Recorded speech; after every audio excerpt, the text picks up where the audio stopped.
CORAF, c'est une organisation sous-régionale de recherche agricole pour le développement en Afrique de l'Ouest et du Centre, qui à l'origine était un club de directeurs généraux d'instituts nationaux de recherche. Donc c'était un club, je pourrais dire, fermé à l'époque. Mais avec l'ouverture, quand ils ont commencé à s'intéresser aux acteurs que nous sommes, nous avons aussi fait beaucoup de lobbying qui a permis l'ouverture de ces instances de décision aux différentes catégories d'acteurs. Je veux parler du secteur privé, des organisations de producteurs et des ONG. Donc nous sommes représentés dans le conseil d'administration du CORAF. Donc là, c'est très important pour les orientations stratégiques, n'est-ce pas? Et je peux dire aujourd'hui qu'après près de 20 ans de combat, parce que ce n'était pas évident à l'origine, nous avons contribué en tout cas à beaucoup de réformes au sein du CORAF pour mettre à l'origine l'utilisateur plus proche de la recherche agricole. Mais il y a un volet auquel les gens sont le plus habitués, c'est la recherche traditionnelle. Je veux parler de la recherche publique. Il y a beaucoup de résultats de recherche dans les tiroirs des institutions publiques qui ne sont pas valorisés. Mais il y a aussi la recherche privée avec des innovations, avec des brevets qui peuvent conduire à l'industrialisation.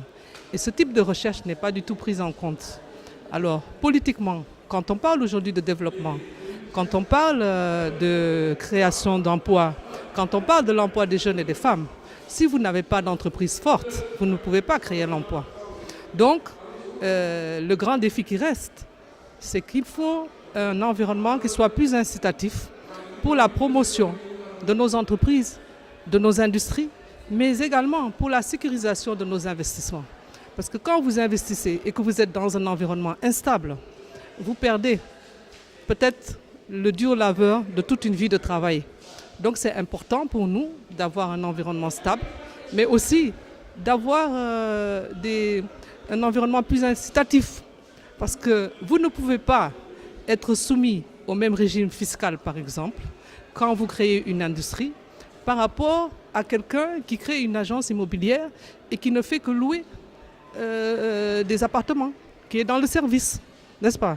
Donc il faudrait quand même une petite discrimination positive pour encourager les entrepreneurs à investir davantage. Parce qu'il y a aussi autre chose.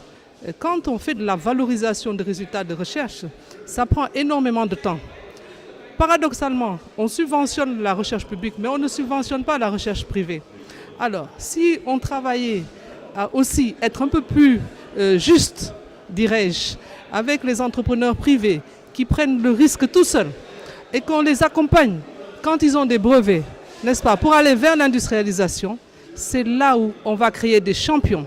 C'est là où on va créer des futurs Bill Gates qui demain viendront financer la recherche. Mais pas n'importe quelle recherche. La recherche qui sert à l'entrepreneur, la recherche qui sert à l'entreprise, mais la recherche qui sert aussi aux producteurs et aux consommateurs.